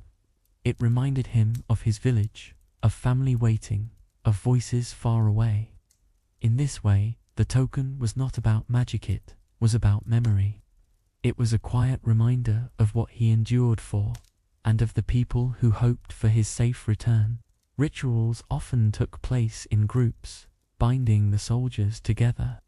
Before leaving camp, they might gather in formation, standing in silence while an officer spoke. Words were said, gestures made, not because they changed the world, but because they united the men in shared purpose. For the soldier, the act of standing together gave courage. Fear was easier to bear when it was felt by many, carried in unison, softened by routine. The ritual was less about belief, and more about belonging. At times, rituals marked moments of transition. The beginning of a campaign, the crossing of a river, or the laying of foundations for a new fortall were given shape by small ceremonies. Soldiers paused, acknowledged the moment, and then moved forward. These acts did not stop hardship, but they gave it meaning. The soldier could tell himself that he had prepared, that he had stepped into the task with order, and in that belief, he found calm enough to continue. In quiet hours, some soldiers turned to reflection. They looked at the sky, spoke softly, or carried thoughts in silence. These were not the great prayers of prophets, but the simple words of men searching for strength. Their comfort did not truly come from the ritual itself, but from the mercy of Allah, who allows hearts to find ease even in difficulty. For the soldier, these moments of reflection were small escapes, pauses where his mind could rest while his body remained bound to service. Rituals also gave rhythm to the camp. Morning brought preparation, evening brought closure, and certain acts were repeated each day. This repetition built familiarity, and familiarity bred comfort. The soldier knew what to expect, knew what would come next, and this steadiness eased his thoughts. Rituals were not about grand meaning, but about providing small anchors in a life of constant movement. Through them, the soldier felt a sense of order in a world of endless roads and battles. Some rituals were tied to seasons. The passing of winter into spring, the arrival of harvest, or the first snow of the year all were marked by small acts in the camp. The soldiers were far from home, but these customs reminded them that the world moved in cycles. Just as the sun rose and set, so too did the seasons turn. These rituals reminded the soldier that his life, though difficult, was part of a larger rhythm, one that stretched beyond him and carried on regardless of his hardship. Even when rituals were forgotten, the soldier found meaning in habits. The act of cleaning armor, of checking weapons, of standing in formational became rituals in themselves. These acts did not call upon unseen powers, but upon the soldier's own discipline.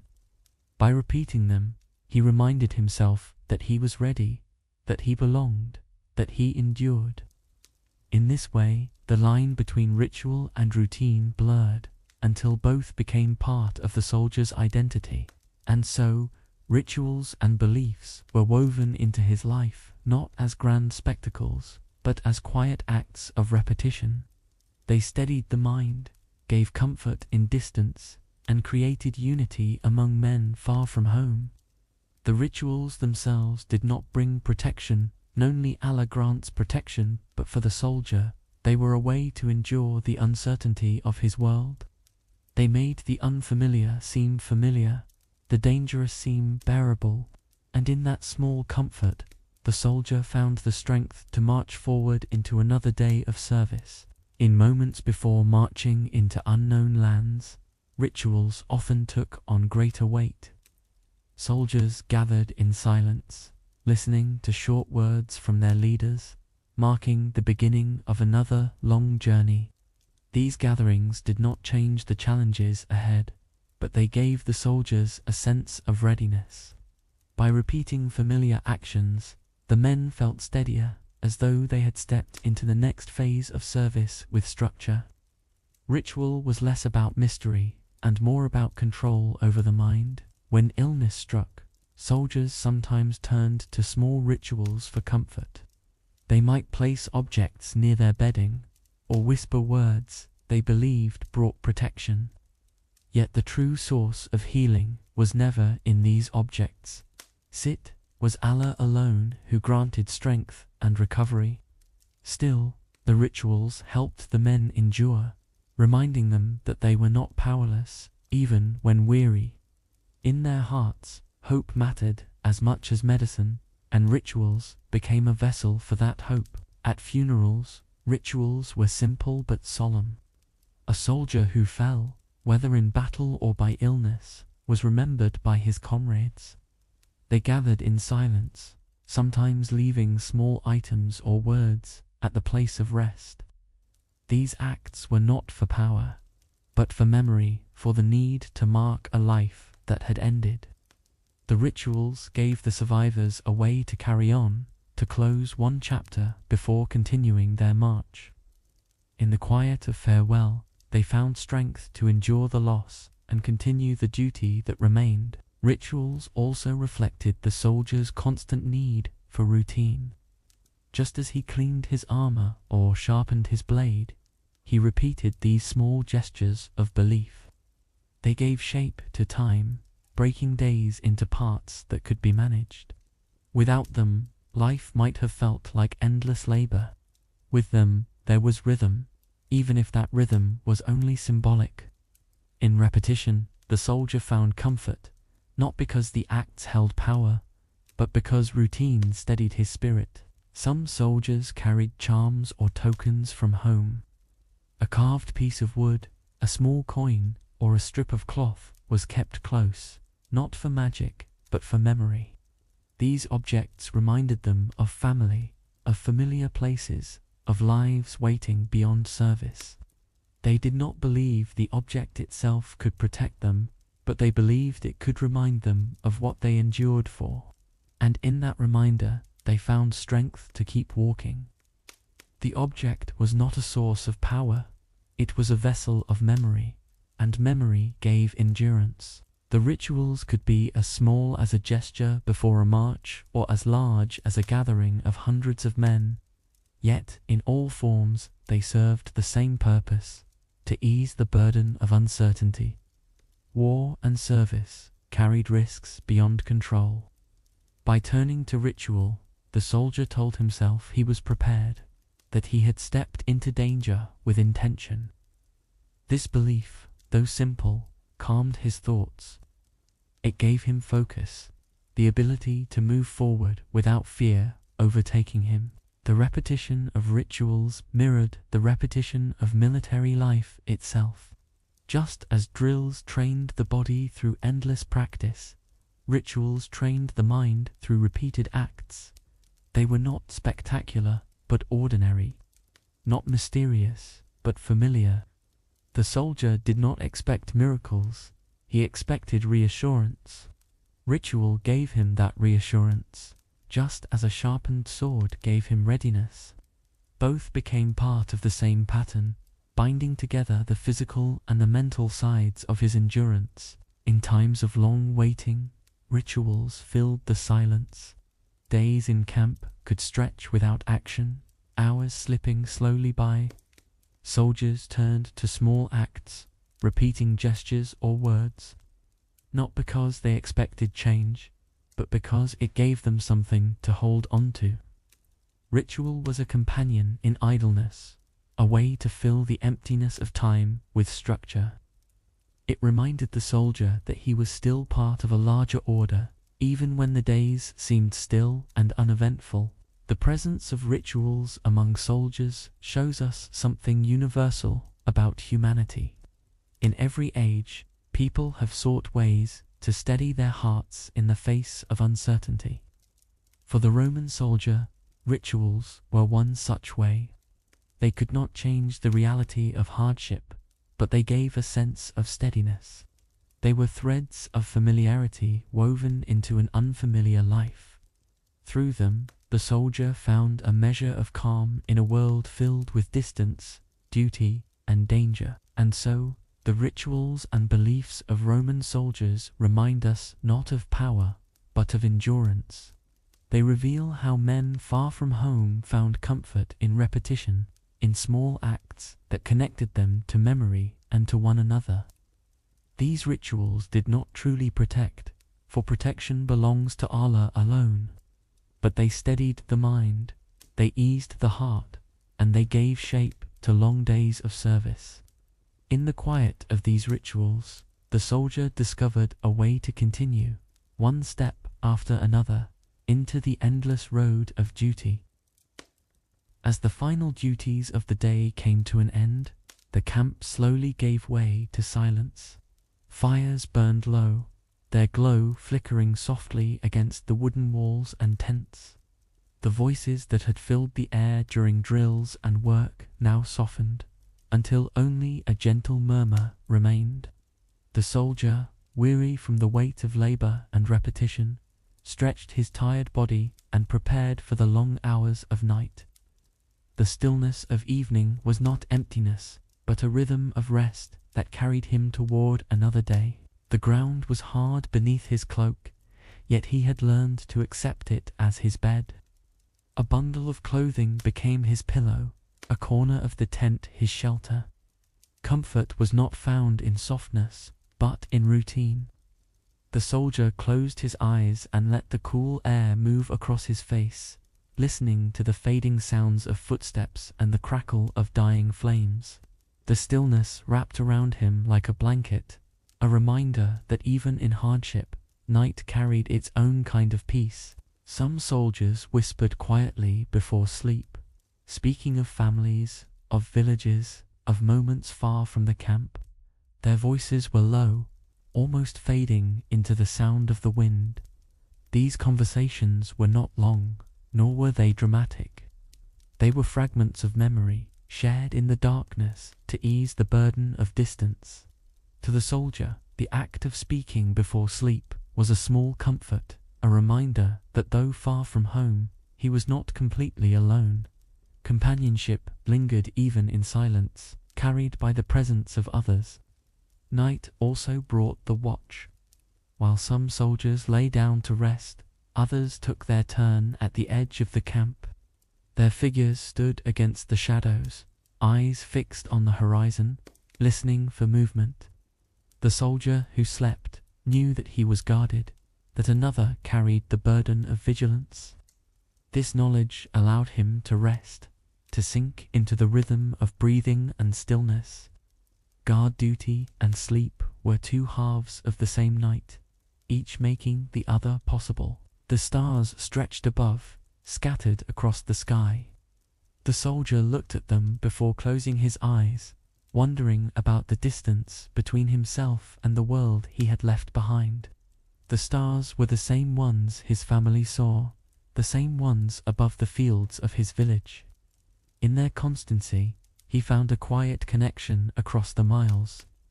They reminded him that while his life was bound to the camp, the world itself carried on beyond it, vast and unchanged. This thought, simple as it was, gave him calm. The night air was filled with soft sounds, the creak of wood, the rustle of canvas, the distant call of animals. Each noise was familiar, woven into the fabric of the soldier's rest. He no longer startled at them. They had become part of his world. The camp had its own music, not of instruments, but of whispers and quiet movement. To the soldier, this music was steady, a reassurance that the legion remained whole even in sleep.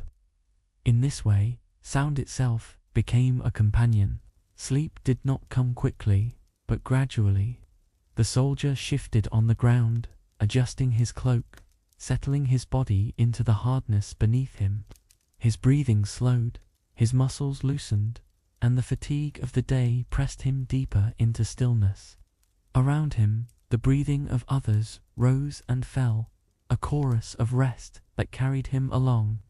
Together, the men drifted into sleep, not in comfort, but in unity. Rest came not from softness, but from the rhythm of repetition. Dreams sometimes followed, shaped by the weight of the day. A soldier might dream of marching, of endless roads beneath his feet, of voices calling commands. Others dreamed of home, of faces remembered, of fields and rivers familiar to their youth. Dreams were uncertain, fleeting, but they reminded the soldier that beyond his discipline, he was still human. His mind carried him where his body could not, offering him a brief escape before morning returned. In dreams, the soldier's spirit wandered, even as his body lay still. The night was long, but it was divided into turns of duty and turns of rest. When one soldier rose for guard, another sank deeper into sleep. The camp never fully slept, but neither did it fully wake. It moved in a quiet rhythm, shifting between silence and footsteps, between rest and vigilance. The soldier was part of this rhythm, his life tied not only to drills and marches, but to the steady beat of night. In this pattern, he found both safety and stillness, and as the hours passed, the night became a time of recovery. The soldier's body, strained by the day's demands, found strength again in rest. His mind, worn by routine, softened into calm. The quiet of night was not empty, it was filled with the work of renewal. Though the soldier would wake to the same duties, the same drills, the same endless marches, he would face them with strength given in sleep. In this way, the night was as vital as any weapon or tool, the silent ally of every soldier's endurance. As the night stretched onward, the camp lay wrapped in silence. The fires had burned low, leaving only glowing embers that pulsed gently in the darkness. The soldier turned in his sleep, pulling his cloak tighter, while above him the stars remained steady. Around him, the breathing of his comrades rose and fell, a rhythm as constant as the drills of day. In this stillness, the soldier found a kind of safety, a reminder that even in a life of hardship, there was rest to be taken. The watchmen walked their slow paths along the edges of the camp. Their footsteps crunched softly against the dirt, their eyes searching the horizon for movement. While the rest of the camp slept, these men carried the burden of vigilance. Their presence allowed others to close their eyes without fear, to sink deeper into the stillness of night. In this shared rhythm of duty and rest, the legion moved through darkness together, unbroken and enduring. The soldier's body, worn by endless drills, heavy labor, and long marches, now gave itself over to recovery. Muscles softened, aches eased, and fatigue faded as the hours passed. Sleep was not a luxury, but a necessity, as vital as bread or water. Each moment of rest rebuilt the strength he would need for the coming day. Though he would rise again to repetition, the quiet of night gave him what discipline alone could not renew. This renewal was the hidden foundation of his endurance. Dreams uncertain and shifting sometimes carried him back to the places he longed for. A familiar voice, a remembered path, a field of grain, or the sound of flowing water. These visions were fleeting, but they gave comfort, softening the distance between his service and his home. Even if he woke with only fragments of memory, the dreams reminded him that he was more than a soldier. He was a man, tied to people and places beyond the camp, carrying their memory quietly in his heart. The night itself became a companion. The darkness was no longer frightening, but familiar. The sounds of the camp, the rhythm of breathing, the faint crackle of cooling fires, all created a tapestry of calm. Within it, the soldier's life unfolded, not in action, but in stillness. For in this quiet, he discovered balance. The discipline of day was heavy, but the peace of night gave it meaning. Together, they formed the rhythm that carried him through the long road of service. When dawn finally approached, a pale light touched the horizon. The watchmen were relieved, the camp stirred, and the soldier slowly opened his eyes. Another day awaited, filled with the same drills, the same labor, the same endless rhythm. Yet he rose with the strength given by the night, his body steadier, his mind calmer. This was the cycle of his life, repeated without end: discipline by day, renewal by night. In that repetition, he found the endurance to continue. The quiet of night in the Roman camp was not a story of drama or glory. It was a story of stillness, of patience, of the ordinary rhythm that allowed survival. The soldier's life was not defined only by battles, but by these quiet hours where rest and duty blended into one. In the glow of fading fires, in the silence of shared sleep, in the footsteps of watchmen, the true strength of the legion revealed itself not in action, but in calm endurance. Night after night, this pattern repeated. The sun set, the camp grew quiet, the men rested, the watchmen walked. It was not remarkable, but it was essential. These nights formed the backbone of the soldier's life, the silent counterpart to the noise of drills and the weight of marches. Without them, the legion could not endure. With them, it found the strength to rise again, to face another day of repetition, another day of service beneath the Roman standard. And so, the quiet of night closed the soldier's day with calm certainty. He did not know what tomorrow would bring, whether more training, more labor, or the order to march into distant lands. But for this moment, he rested, surrounded by companions, sheltered by walls, and carried by the stillness of sleep. The camp, with all its noise and discipline, now breathed in unison, at peace under the silent sky. It was in these hours that the soldier's humanity endured most clearly, steady and unbroken. Thank you for listening to this long and quiet journey into the everyday life of a Roman soldier. From dawn to night, we have walked through his routines, his meals, his duties, and finally his rest. These stories remind us that history is not only made of battles, but of ordinary lives lived with discipline and patience. I hope this calm narration has given you rest, or at least a gentle path toward it. In our next story, we will drift further into the past with a softer question. What did people eat in the Middle Ages? Until then, may your night be peaceful, and may history guide you gently into sleep.